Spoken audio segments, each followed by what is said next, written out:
하나님의 말씀 데살로니가전서 5장 16절에서 18절입니다.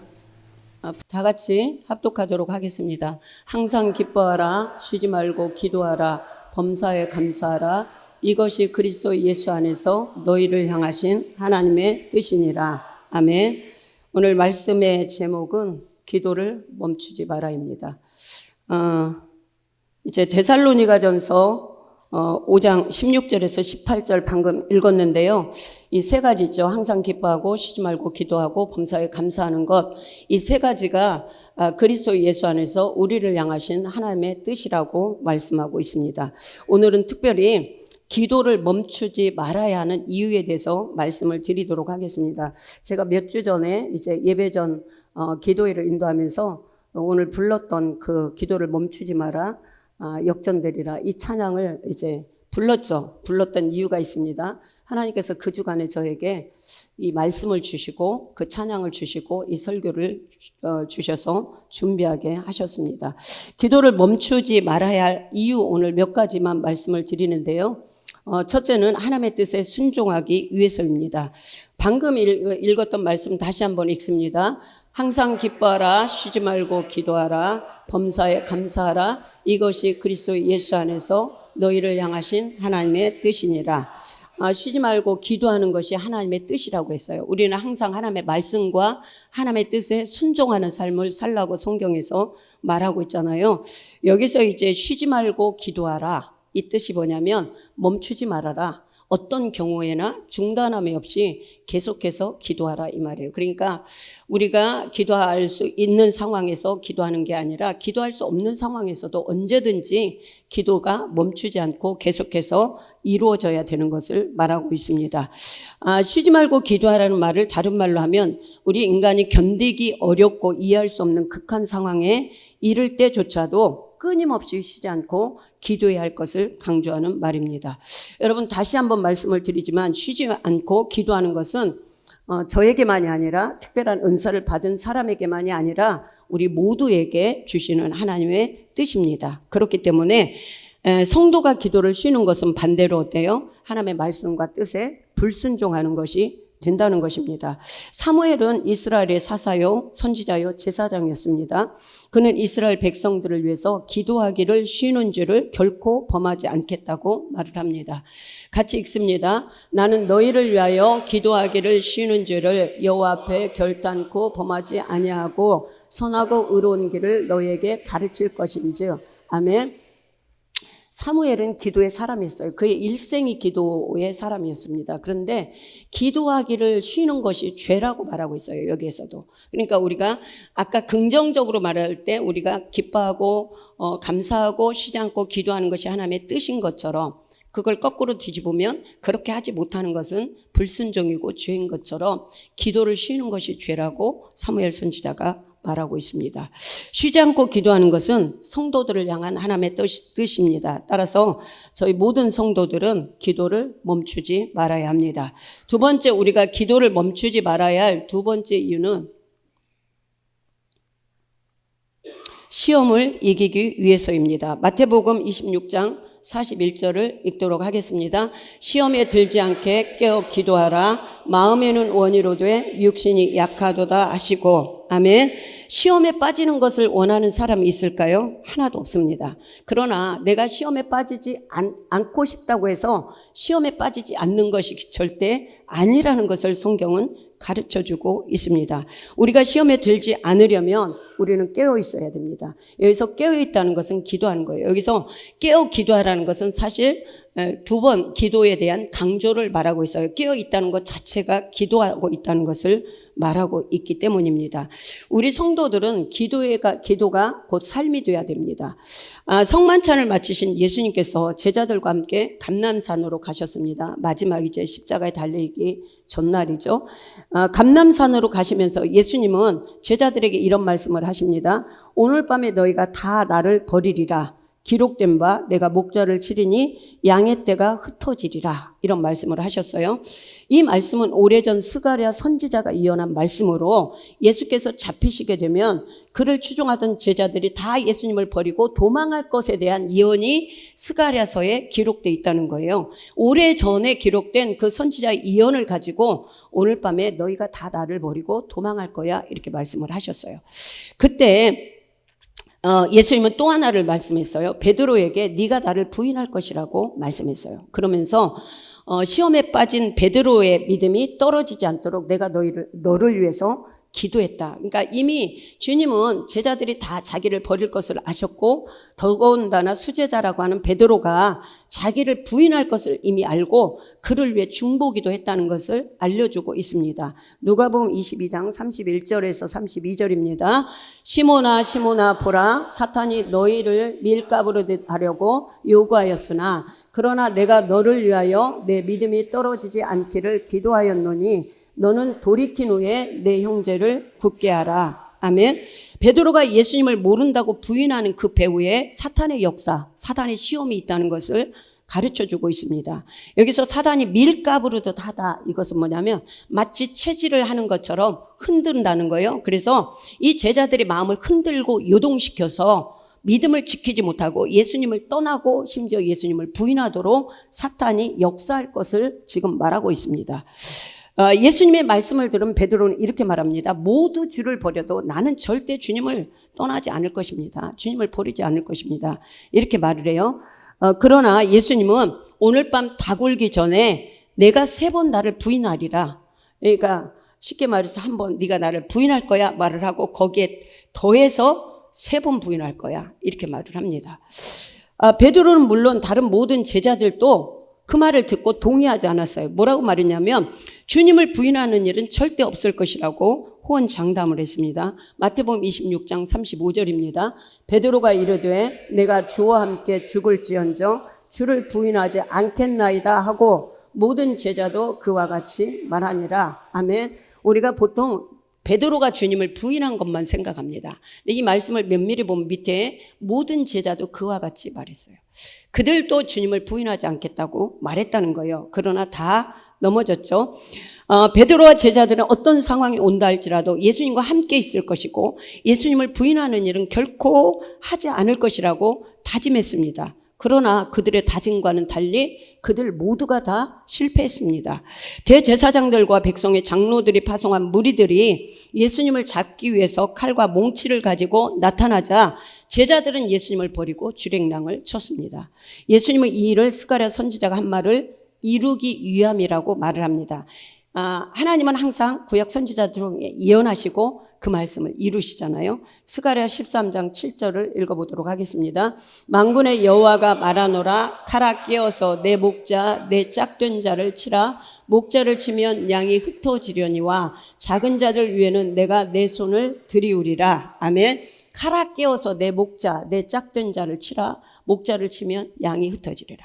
예수님을 치게 되면 양들이 제자들이 흩어질 것이라고 이미 예언되어 있고 이 말씀을 그대로 하나님이 이루신다는 것을 예고하고 있습니다. 성경은 예수님과 함께 깨어 기도해야 할 제자들이 기도하지 못하고 잠을 자게 된 이유를 2가지로 말합니다. 하나는 육체적으로 그들이 너무 피곤했기 때문에.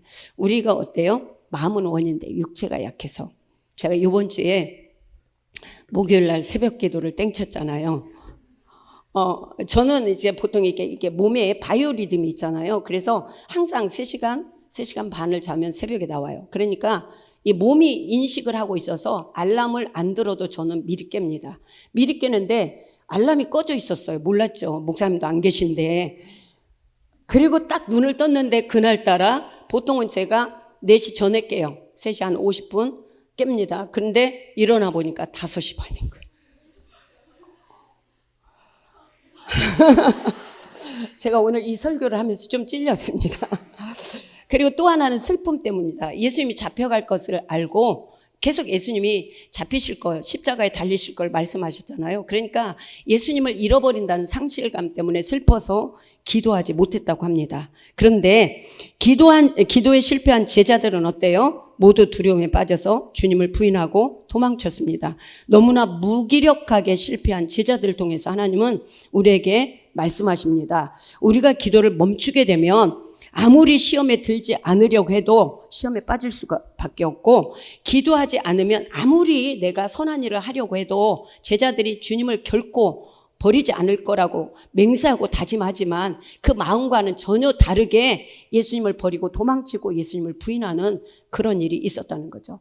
여러분이 아무리 좋은 것을 얻길 원해도 기도하지 않으면 얻을 수가 없고, 아무리 하나님이 기뻐하지 않는 일을 하지 않으려고 해도 우리가 기도하지 않으면 시험에 들 수밖에 없다는 것을 말하고 있습니다. 예수님은 겟세마네 동산에서 제자들이 예수님과 함께 깨어 기도함으로 시험을 이기기를 원하셨어요. 그러나 기도에 깨어 있어야 할 때 깊은 잠에 빠진 베드로는 예수님을 모른다고 결국 3번씩이나 부인을 했습니다. 다른 제자들 역시 주님을 버리고 도망을 쳤습니다. 여러분, 시험에 빠지지 않고 시험을 이기길 원한다면 여러분들은 기도를 멈추지 말아야 됩니다. 기도에 깨어 있어야 됩니다. 이것이 성경의 원리라는 거죠. 사도 바울은 골로새 교회에 보낸 편지에서 기도를 계속하고 기도에 감사함으로 깨어 있으라고 2번씩이나 말을 하고 있습니다. 베드로 사도는 너희 대적 마귀가 우는 사자처럼 두루다니며 삼킬 자를 찾고 있으니 너희는 근신하여 깨어 있으라고 경고하고 있습니다. 베드로전서 5장 8절 9절입니다. 근신하라 깨어라 너희 대적 마귀가 우는 사자같이 두루다니며 삼킬 자를 찾나니 너희는 믿음을 굳건하게 하여 그를 대적하라. 아멘. 우리가 이제 기도에 깨어 있어야 하는 이유, 기도를 멈추지 말아야 하는 3번째 이유는 사명을 감당하기 위해서입니다. 누가복음 12장 50절 보도록 하겠습니다. 나는 받을 세례가 있으니 그것이 이루어지기까지 나의 답답함이 어떠하겠느냐. 아멘. 여기서 예수님이 말씀하신 나의 받을 세례라는 것은 예수님이 감당해야 할 십자가를 말하고 있습니다. 예수님의 사명은 인류의 죄를 대신해서 십자가에서 죽는 것입니다. 그래서 그 죽으심을 통해서 죄인들을 구원하시는 것이 예수님의 그 세례입니다. 예수님은 하나님이셨지만 이 땅에 오실 때 육신을 입고 오셨고, 그리고 인성을 지니신 사람으로 3년 반의 공생의 사역을 감당하셨습니다. 복음을 전하고 가르치고 병든 자를 고치셨습니다. 우리는 가끔 예수님은 신성도 가지고 있기 때문에 이렇게 하셨을 거에 생각하는데요.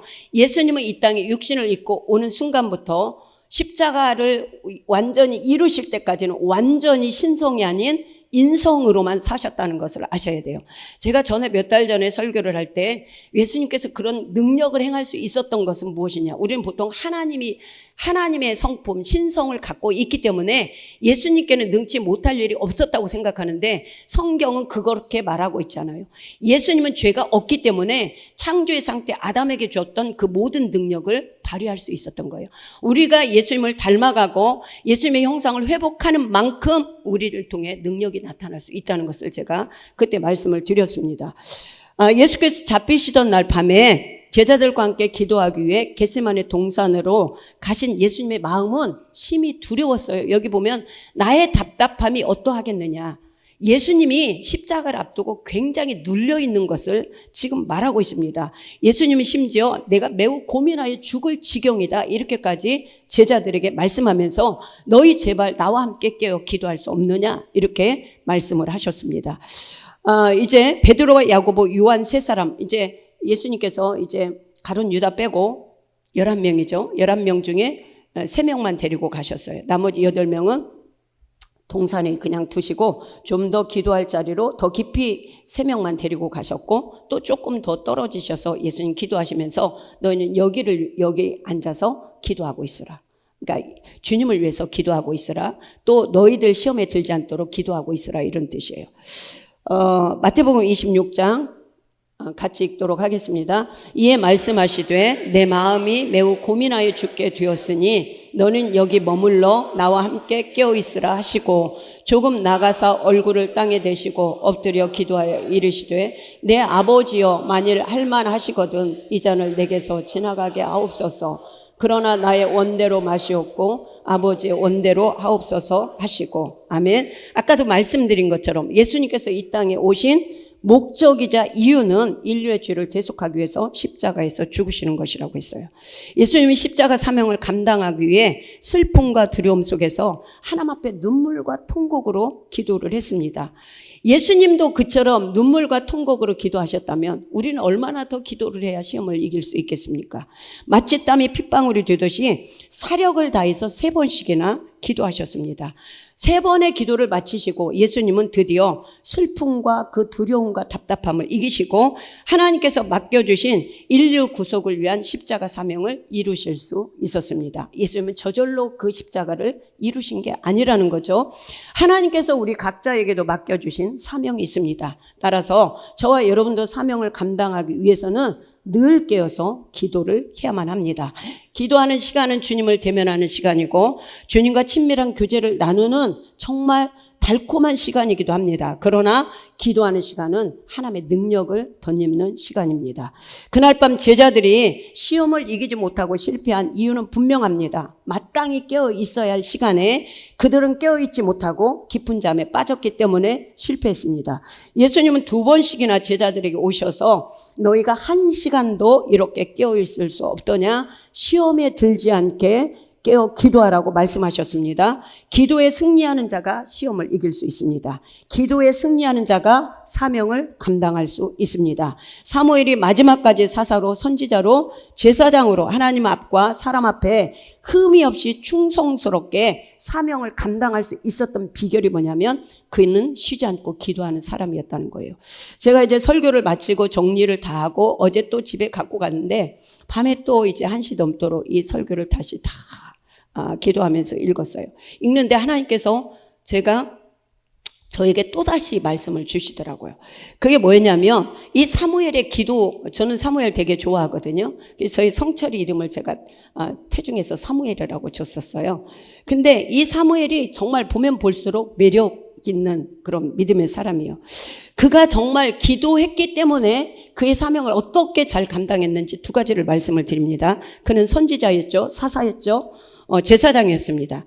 그는 하나님의 말씀을 먼저 듣고 백성들에게 전달하는 특별히 선지자의 사명을 갖고 있었죠. 그 참 선지자인 증거는 뭐냐면 그가 전한 말이 그대로 이루어지느냐 이루어지지 않느냐로 판별이 됩니다. 그런데 사무엘상 3장 19절 20절 같이 읽겠습니다. 사무엘이 자라매 여호와께서 그와 함께 계셔서 그의 말이 하나도 땅에 떨어지지 않게 하시니 단에서부터 부엘세바까지의 온 이스라엘이 사무엘은 여호와의 선지자로 세우심을 입은 줄을 알았더라. 아멘. 그의 말이 하나도 떨어지지 않았다는 것은 그냥 사무엘이 사적인 말을 한 게 아니라 하나님께 받아서 백성에게 전달한 메시지가 그대로 그 예언이 이루어졌다는 거예요. 이걸 통해서 이스라엘 백성들은 이 사무엘 선지자는 진짜 하나님의 선지자라고 인정하게 됐다는 것입니다. 이것이 바로 그가 기도의 사람이었고 기도했기 때문에 하나님의 능력으로 그 선지자의 사명, 사사로서의 사명을 잘 감당했다는 것을 알 수 있죠. 또 하나는 사무엘이 어려서부터 백성들 앞에 출입하며 선지자의 사명을 감당했는데 이제 사무엘이 늙었습니다. 그리고 하나님께서 백성들이 원하는 왕을 사울을 세우도록 하셨습니다.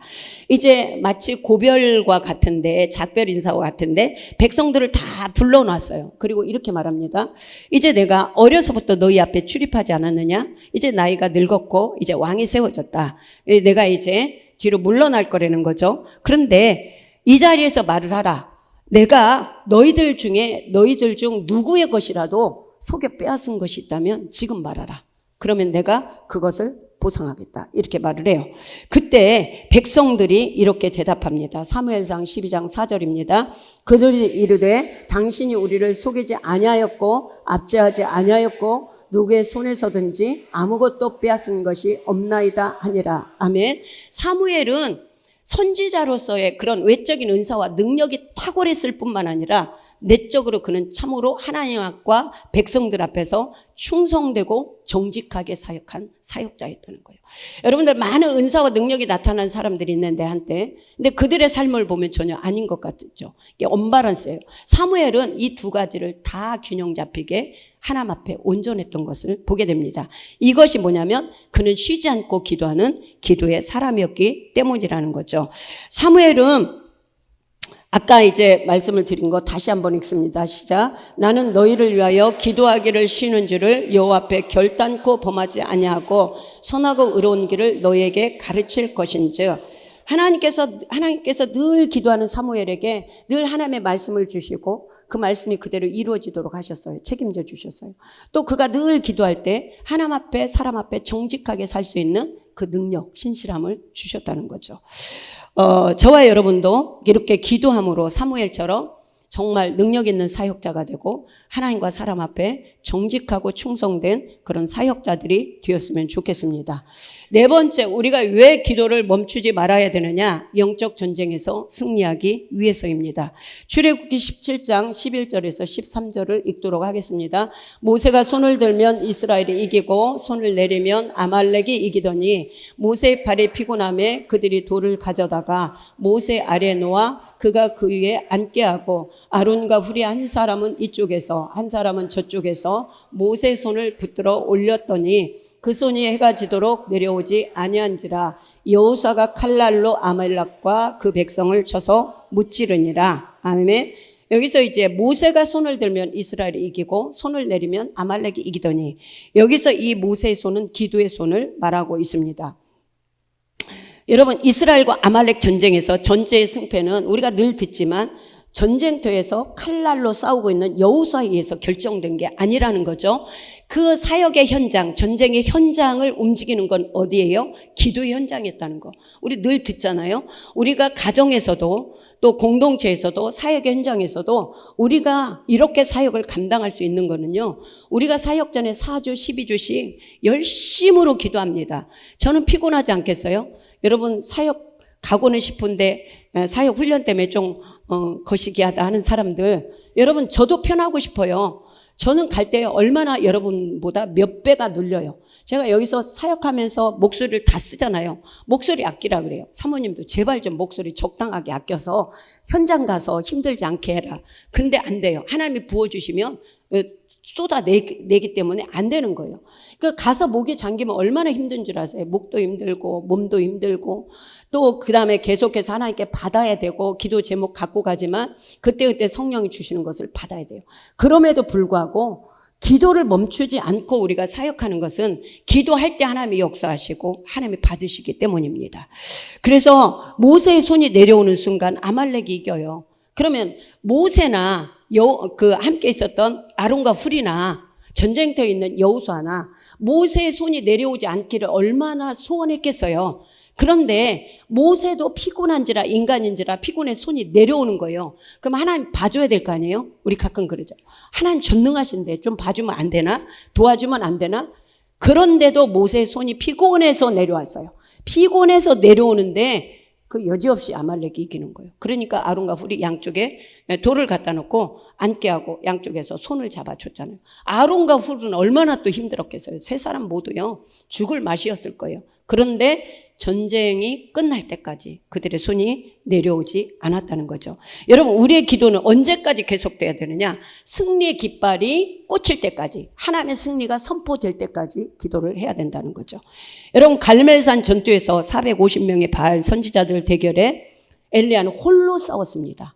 거기에는요 450명과 1차 싸웠죠. 400명의 아세라 선지자가 있었어요. 눈을 부라리고 죽일 기회를 엿보는 아합이 있었어요. 그리고 하나님과 그 우상 사이에서 왔다 갔다 하고 바알과 아세라의 그 비유를 맞추느라고 무서워서 우상 숭배에 깊이 빠진 수많은 백성들이 있었어요. 엘리야는 오직 한 사람. 적들은 너무나 많았어요. 여기서 승리했습니다. 승리의 비결이 무엇일까요?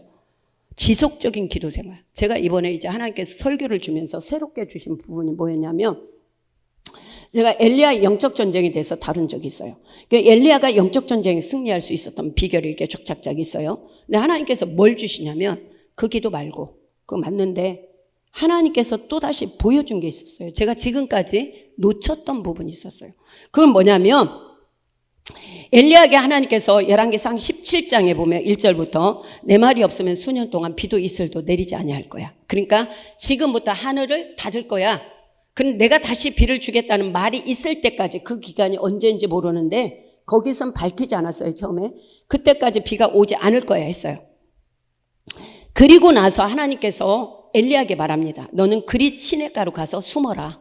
그리고 그러면 까마귀를 통해서 내가 아침 저녁으로 떡과 물고기를 날라다 너를 먹게 할게. 그리고 그릿 시냇가에 물을 마시고 내가 까마귀를 통해 보내주는 그 음식을 먹고 거기서 숨어 있어. 이렇게 했어요. 왜냐하면 아합과 엘리야가 죽이려고 찾기 때문에 거기 가 있으라 그랬어요. 그래서 이제 거기서 이제 얼마가 있었는지 정확하게 알 수 없지만 대략 한 6개월 정도라고 보는데 아무튼 정확한 날짜는 몰라요. 거기서 지냈고 이제 비가 계속 오지 않으니까 그릿 시냇가에 물조차 다 말라버렸어요. 그러니까 하나님께서 다시 말씀합니다. 내가 사르밧 과부에게 너를 공개하도록 미리 말해놨다. 그러니까 시돈에 있는 사르밧 과부의 집으로 가라.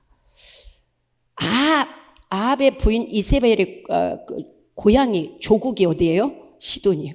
하나님은 그 적진으로 숨깁니다. 그래서 이제 그곳에 가서 이제 은둔하게 합니다. 하나님께서 그걸 주셨어요. 왜 하나님께서 3년 반이라는 시간, 하나님께서 이제 너 다시 아합을 찾아가라. 내가 비를 줄 거야. 이렇게 말씀을 하셨어요. 그때까지 3년 6개월이었어요. 그러면 왜 하나님께서는 3년 6개월을 은둔을 시키셨을까? 그릿 시냇가에서 그리고 시돈의 과부집에서 두 곳에서 3년 6개월을 보내게 했어요. 하나님께서 이번에 저에게 어떤 말씀을 하시냐면 이 3년 6개월의 기간은 오직 그가 사역이 아닌 하나님을 독대함으로 기도의 칼을 가는 시간이었다는 거예요. 그거는 뭐냐면 이제 하나님께서 아합에게 보이라 한 건 뭐예요? 아합에게 보여서 갈멜산 전투를 하라고 말씀합니다. 그렇기 때문에 갈멜산 전투를 위해서 홀로 싸우잖아요. 3년 6개월 동안 오직 기도에 몰두하게 하시는 거예요. 그렇기 때문에 갈멜산 전투의 승리는 거기에서 도랑을 파고 이런 거 다 맞지만 사실은 3년 6개월에 은둔하며 기도에 몰두하게 했던 그 시간으로 인해서 갈멜산 전투에서 승리를 거둘 수 있었다는 거예요. 이건 뭐냐면 우리가 며칠 기도 반짝한다고 응답 올 수도 있고 안 올 수가 있어요. 그러나 우리가 늘 기도에 이렇게 올인해 있으면 언제나 물이 계속 한번 차면 계속해서 부을 때 넘치는 것처럼 우리의 기도가 어떤 분량이 이르면 계속 기도할 때마다 응답이 수시로 이루어집니다. 이것을 말해주고 있어요. 지속적인 기도 생활이 영적 전쟁에서 승리하는 비결입니다. 성경은 쉬지 말고 기도하라고 말합니다. 만약 여러분이 지금 기도에 손을 내리고 있다면 오늘부터라도 기도의 손을 다시 올리시길 바랍니다. 우리는 주님께서 이제 됐다고 말씀하실 때까지 그리고 영적 전쟁이 끝나고 여호와 니시의 깃발이 꽂혀질 때까지 결코 기도의 손을 내리시면 안 됩니다. 에베소서 6장 18절입니다. 모든 기도와 간구를 하되 항상 성령 안에서 기도하고 이를 위하여 깨어 구하기를 항상 힘쓰며 여러 성도를 위하여 구하라. 아멘. 무시로 성령 안에서 기도하라. 이건 뭐냐면 성령의 도움을 받고 기도하라. 성령의 권능 아래서 기도하라. 이 말입니다. 성령의 도우심을 받고 쉬지 않고 기도할 때 우리는 영적 전쟁에서 승리할 수 있습니다. 마지막 우리가 기도를 멈추지 말아야 할 이유는 환난과 고난에서 벗어나 근심이 없는 삶을 살기 위해서입니다.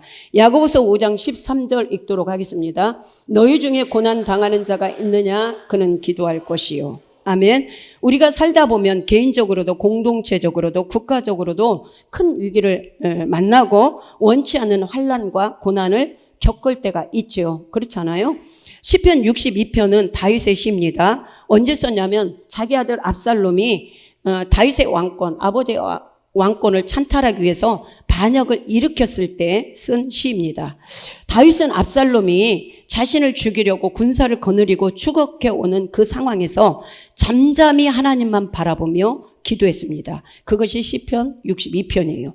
고난을 당한 자가 가장 먼저 해야 할 일이 있다면 그것은 하나님을 찾고 기도하는 것입니다. 여러분이 지금 고난 중에 있습니까? 환난을 만났습니까? 어려움이 있습니까? 여러분에게 하나님께서 요구하시는 첫 번째는 뭐냐면 엎드려 기도하라는 것입니다.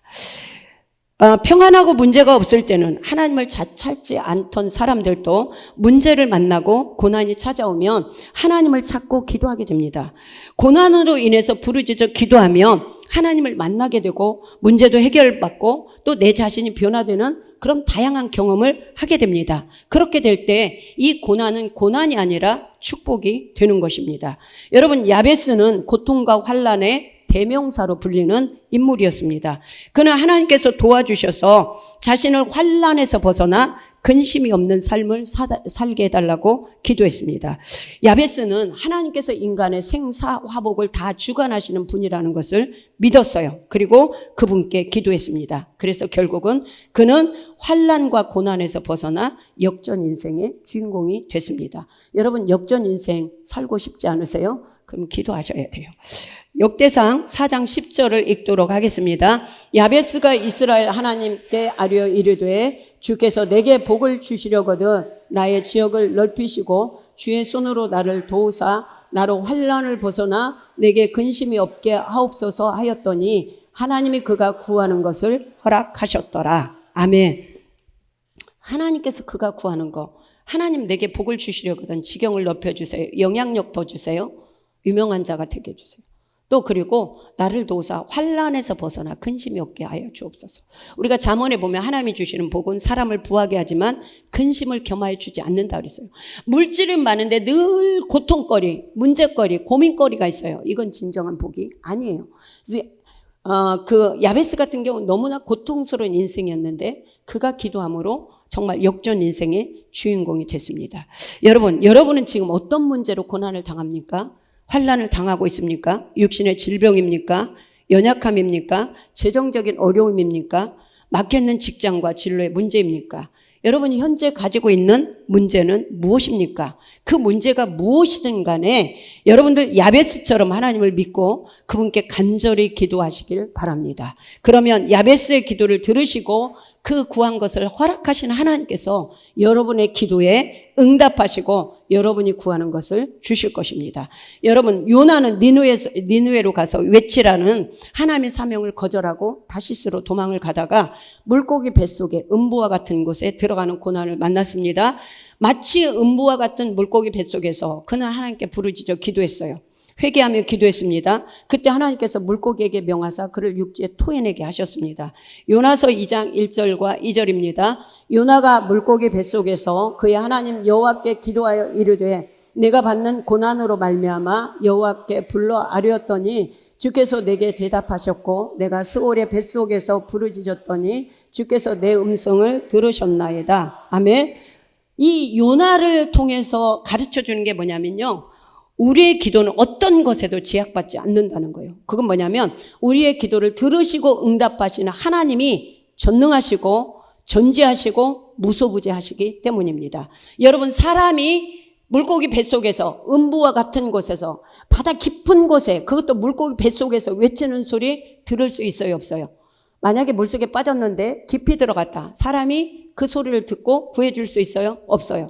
그럼에도 불구하고 하나님은 요나가 물고기 뱃속에서 부르짖는 그 기도를 다 들으셨다는 거예요. 그리고 그를 건져주셨다는 것을 말하고 있습니다. 여러분, 저는 이제 그 이스라엘 왕들, 이스라엘이나 남유다나 왕들을 보면서 참 부럽기도 하지만 참 안타까운 것이 참 많아요. 여러분, 이제 그 아사왕 같은 경우는 남유다를 통치하고 있을 때 그의 군대는 큰 방패와 창을 잡는 자가 30만 명이었고 베냐민 중에서는 작은 방패를 잡고 활을 당기는 자가 28만 명. 그러니까 남유다는 유다 지파와 베냐민 지파였어요. 그러니까 두 지파를 합하면 약 58만 명의 병력을 가지고 있었습니다. 그 당시에 구스 사람 세라가 군사 100만 명을 이끌고 그 다음에 철병거 300대를 거느리고 쳐들어왔어요. 여기 철병거는 뭐냐면 그 당시에 이 구스 지역의 구스 나라의 철기 문화가 이미 그렇게 발달되어 있다는 것을 보여주고 있어요. 남유다보다 훨씬 더 강력한 무기를 가지고 병력을 가지고 있었어요. 아사왕의 군사력은 세라의 군대를 상대할 수 없었습니다. 이제 국가적인 환란을 만났습니다. 그때 아사왕은 하나님께 이렇게 기도했습니다. 역대하 14장입니다. 아사가 그의 하나님 여호와께 부르짖어 여호와여 힘이 강한 자와 약한 자 사이에는 주밖에 도와줄 리가 없사오니 우리 하나님 여호와여 우리를 도우소서. 우리가 주를 의지하오며 주의 이름을 의탁하옵고 이 많은 무리를 치러 왔나이다. 여호와의 주는 우리 하나님이시오니 원하건대 사람이 주를 이기지 못하게 하옵소서 하였더니 아멘. 아사왕의 기도를 들으신 하나님께서 유다 백성들 앞에서 구스 사람을 치셔서 구스 군대가 하나님 앞에서 아사왕의 군대 앞에서 패망했다고 성경은 기록해요. 첫째는 하나님 앞에서 패망한 거예요. 하나님이.